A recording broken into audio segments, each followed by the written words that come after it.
দীর্ঘদিন ধরে আমি তোমার একটি স্ন্যাপশট নিতে চেষ্টা করছি, কিন্তু কিছুতেই সম্ভব হয়নি।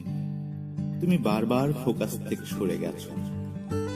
দয়া করে স্থির হয়ে বসো তো, আমাকে একটি ছবি তুলতে দাও।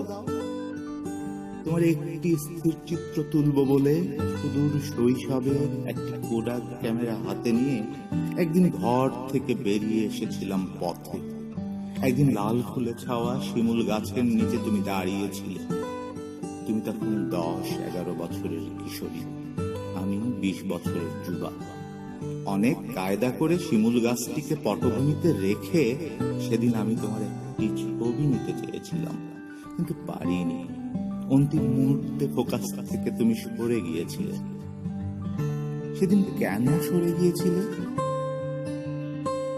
ওয়াশ করার পর দেখি ছবিতে ফুলে ফুলে ভরা শিমুল গাছটি আছে, কিন্তু ছবির ভিতরে কোথাও তুমি নেই। গাছের তলায় লুটিয়ে পড়া শুকনো পাতার বিছানায় শুধু খেলা করছিল তোমার লম্বমান ছায়া। আজ যখন আমার বয়স 50 ছুঁই ছুঁই করছে, কৃতি আলোকচিত্রী হিসেবে যখন বিশ্বজোড়া খ্যাতি জুটেছে আমার ভাগ্যে, তখন আমার অ্যালবামের পাতা উল্টাতে গিয়ে দেখি কোথাও তোমার কোনো স্থির চিত্র নেই। সর্বত্রই তোমার মুখ